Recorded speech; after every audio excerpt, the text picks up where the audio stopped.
N'est-ce pas merveilleux, mes frères et sœurs, de pouvoir se retrouver de nouveau autour de la parole de Dieu dans ce 15 minutes de grâce et de vérité avec le pasteur Mickey Hardy. J'ai une pensée toute spéciale pour vous qui aspirez à revoir ces merveilleux jours que nous avons vécus dans l'Église avec les manifestations du Seigneur, des guérisons, des miracles. Et j'ai réservé un chant tout particulièrement pour vous aujourd'hui. Ça commence à tomber. Ça commence à tomber, entends la voix du Père, disant quiconque a soif vienne se désaltérer, car il a promis de répandre son esprit sur toute chair. Si tu es assoiffé, lève vers lui tes mains, ça commence à tomber. It's beginning to rain. Hear the voice of the Father saying, whosoever will, come drink of the waters. For He's promised to pour His Spirit on your sons and your daughters. If you're thirsty and dry, lift your hands to the sky. It's beginning to rain, car il a promis de répandre son esprit sur toute chair. Si tu es assoiffé, lève vers lui tes mains, ça commence à tomber. Si tu es assoiffé, lève vers lui tes mains, ça commence à tomber. Alléluia. Nous aspirons à cela de tout notre cœur et nous croyons de tout notre cœur que ces jours reviennent probablement plus vite que nous ne le pensons. C'est maintenant au tour du pasteur Mickey Hardy à prendre la relève et il va continuer à toujours nous parler dans la série des hérésies et la deuxième partie qui concerne les mauvaises conceptions en ce qui concerne la guérison. Bonjour à tous et bienvenue encore une fois. Nous allons continuer sur le thème des hérésies et la semaine hier ou la session précédente, nous avons parlé de la guérison obligatoire pour tous et nous allons continuer une deuxième session sur cette hérésie. Nous nous rappelons que Jésus a fait provision sur la croix pour tous les péchés de tous les hommes et pour la maladie de tous les hommes. Et la question qui se pose, c'est que pourquoi est-ce que certains sont guéris ou certains ne sont pas guéris, pourquoi certains sont sauvés et d'autres ne sont pas sauvés. Frères et sœurs, n'oublions pas que la parole de Dieu nous dit que nous avons été sauvés par la grâce et au moyen de la foi. S'il n'y a pas de grâce de Dieu, personne ne peut être sauvé.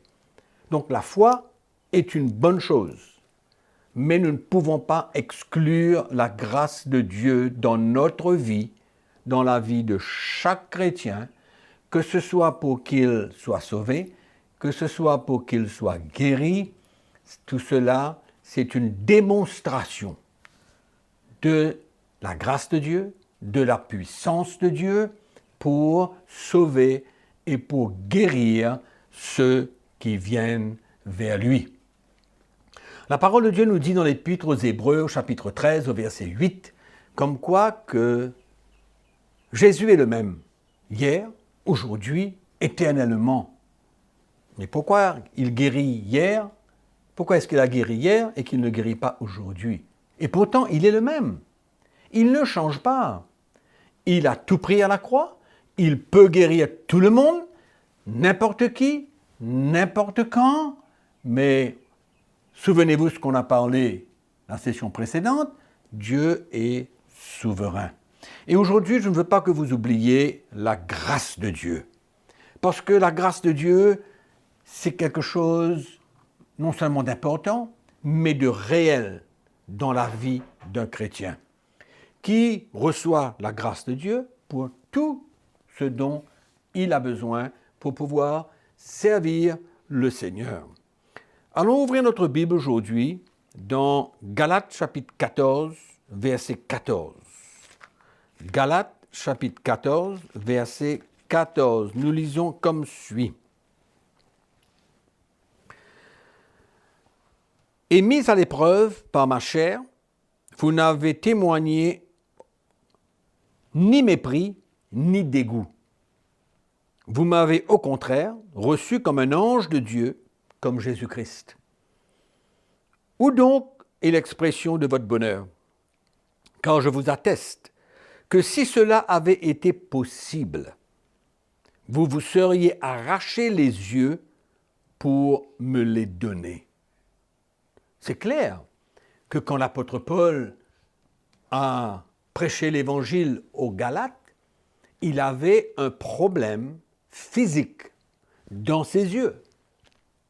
Et il dit que les Galates l'ont accepté, n'ont pas, allons dire, exprimé aucun mépris, aucun dégoût concernant sa situation physique, son problème physique dans ses yeux, parce que Paul dit, si vous pouviez, vous auriez arraché vos yeux pour me les donner. Donc Paul avait un problème, mais Paul, il avait accepté cela. Il marchait dans la grâce de Dieu. Et pour lui, ce n'était pas quelque chose qui allait l'empêcher de servir le Seigneur. Il n'avait pas honte de cette chose. Mais aujourd'hui, il y a beaucoup de chrétiens, beaucoup de serviteurs de Dieu qui ont honte parce qu'ils transportent une infirmité, un problème, une maladie. Ils ont honte parce que cela, d'après leur manière de concevoir la foi, c'est que si ils ont cette infirmité, ils n'ont pas de foi, alors ils passeraient pour des serviteurs qui ne sont pas dignes de pouvoir prêcher l'Évangile. Mais pas du tout. Ce n'est pas du tout la manière qu'on doit concevoir Dieu. Encore une fois, il est souverain et il répand sa grâce à tous ceux qu'il veut. Pourquoi n'a-t-il pas répandu sa grâce dans la vie de Paul pour le guérir de cette infirmité qu'il avait dans son œil? Pourquoi? Il faut arrêter de se poser des questions et voir plutôt l'efficacité du ministère de l'apôtre Paul et ne pas regarder sa condition physique.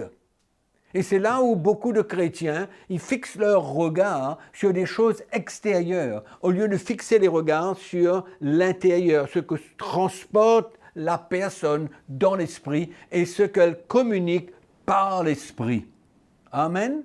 Donc, il ne faut pas se laisser prendre au piège. Ouvrez notre Bible dans 2 Corinthiens 12. Encore l'apôtre Paul. Allons lire le verset 6. Si je voulais me glorifier, je ne serais pas un insensé, car je dirais la vérité. Mais je m'en abstiens, afin que personne n'ait à mon sujet une opinion supérieure à ce qu'il voit en moi, ou à ce qu'il entend de moi. Et pour que je ne sois pas enflé d'orgueil, à cause de l'excellence de ces révélations, il m'a été mis une écharde dans la chair, un ange de Satan pour me souffleter et m'empêcher de m'enorgueillir. Nous n'allons pas entrer dans l'explication de ce texte, mais nous allons lire au verset 8. 3 fois j'ai prié le Seigneur de l'éloigner de moi. Et quelle a été la réponse de Jésus? Et il m'a dit, ma grâce te suffit, car ma puissance s'accomplit dans la faiblesse. Amen. Quel texte extraordinaire pour nous montrer la grâce de Dieu, la souveraineté de Dieu. Dieu n'aurait-il pas pu guérir Paul, répondre à sa prière et le libérer de cette écharde dans la chair, de ce qu'il transportait? Et bien sûr que Dieu aurait pu. Et ce qui est triste, c'est qu'il y a beaucoup de prédicateurs qui disent qu'à cette époque, à ce moment précis, Paul n'avait pas la foi. Paul n'avait pas la foi. Non mais, quelle absurdité. Paul avait la foi. Et quand Dieu lui a parlé, quand le Seigneur lui a répondu et lui a dit, Paul, ma grâce te suffit, car ma puissance s'accomplit dans la faiblesse. On ne comprend pas Dieu, on ne comprend pas Dieu complètement. On a une connaissance de Dieu au travers de sa parole, au travers de tout ce qui a été écrit. On a une connaissance de Dieu, mais nous ne connaissons pas tout de Dieu. C'est pourquoi nous ne pouvons pas mettre une limite à certaines choses. Donc l'apôtre Paul lui-même a marché avec une écharpe dans la chair, avec un problème dans ses yeux. Est-ce qu'il a été guéri par la suite? Dieu seul le sait.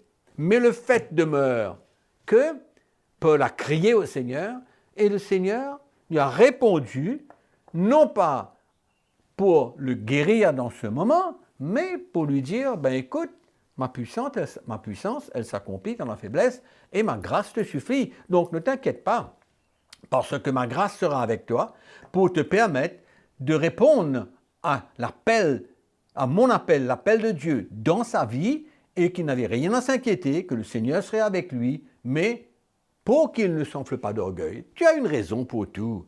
Nous ne connaissons pas la raison, nous ne voyons pas tout, Dieu voit tout, Dieu connaît le futur.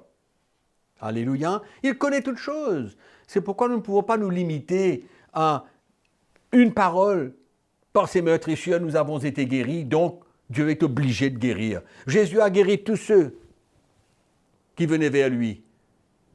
Donc, pourquoi ne guérit-il pas tout le monde aujourd'hui? Je vais vous donner un petit exemple. Pendant le mouvement charismatique dans les années fin 70, début 80, je ne peux pas vous dire le pourcentage de personnes qui ont été guéries pendant des réunions de prière, de prédication, etc. Mais peut-être 75, 80, 85, 90% dans certains cas. J'ai même fait des évangélisations, personnellement, dans des salles de cinéma, sous des chapiteaux, et nous avons vu la puissance de Dieu, des guérisons extraordinaires, pendant ce mouvement spécial de la grâce de Dieu qui se manifestait dans la vie des gens qui n'avaient même pas de foi. On priait pour eux avant la prédication. Il y avait un mouvement de l'esprit, il y avait une grâce de Dieu, c'était pour un temps. Il faut comprendre que dans le calendrier de Dieu, sa grâce se manifeste dans certaines situations et pas dans d'autres. Et aujourd'hui, il est évident, même dans les grandes campagnes d'évangélisation, il n'y a pas autant de guérisons qu'il y avait avant. Pourquoi? Dieu a changé? Non. Il est le même hier, aujourd'hui, éternellement. Il ne change pas. Mais il a un plan. Il a un plan. Dieu peut ouvrir le robinet, il peut fermer le robinet quand il veut. Dieu a tout planifié, il connaît tout et il fait tout à la perfection, selon son plan, selon sa justice, selon ce qu'il veut. Et il faut que nous puissions comprendre cela. Amen. Donc souvent, il y a allons dire, la pression qui est mise sur les chrétiens. La foi. Si tu as la foi, tu vas être guéri. Si tu n'as pas la foi, tu ne seras pas guéri. Mais non, on ne peut pas faire ce genre de déclaration. On ne peut pas se baser sur une expérience du passé. Moi, je connais, il y a même des serviteurs de Dieu qui ont servi le Seigneur pendant des années, des dizaines d'années, qui sont morts avec une maladie emportée, ou qui souffrent d'une maladie pendant des années, mais pourtant ils ont servi le Seigneur pendant des années, ils ont prêché l'Évangile, sauvé des âmes. Mais qu'est-ce qui s'est passé? Pourquoi? On ne comprend pas. On ne comprend pas Dieu. Tout ce que Dieu est, on ne comprend pas. Son plan, on n'a pas tout. C'est pourquoi nous avons besoin de nous soumettre, d'accepter certaines choses. La Bible nous dit toutes choses concourent au bien de ceux qui aiment Dieu et qui sont appelés selon son dessein. Il faut accepter. Il y a des choses qui sont dures et difficiles à accepter. Il y a des choses qui sont pénibles de voir certaines choses. Pourquoi Dieu n'agit pas? Pourquoi est-ce qu'il ne guérit pas? Mais moi, je veux vous dire, la guérison, elle n'est pas obligatoire pour tous. Il y a la grâce de Dieu, il y a la souveraineté de Dieu, il y a le programme de Dieu, il y a le plan de Dieu, il y a la volonté de Dieu, et nous avons besoin de nous soumettre à cela. Mais pour terminer, je dirais aux chrétiens, demeurez dans la foi. persévérez. Si vous êtes encore malade, persévérez, ne relâchez pas, continuez à prier, continuez à louer et remercier le Seigneur pour votre guérison. N'abandonnez pas. Ce n'est pas parce que Dieu ne guérit pas de la même manière qu'il a guéri peut-être dans les années 80. Ne vous basez pas là-dessus. Persévérez dans la foi, demeurez dans la foi, ne doutez pas, continuez à prier, parce que je connais quelqu'un qui n'a pas été guéri par la prière d'une seule personne. C'est après la 25e prière que Dieu a manifesté sa miséricorde et sa grâce envers lui et il a été guéri. Ça, c'est pour terminer. Je vous remercie et on se voit la prochaine fois. Que le Seigneur vous bénisse. C'est même mieux de savoir que la parole de Dieu ne revient pas à lui sans avoir accompli ses desseins et sa volonté.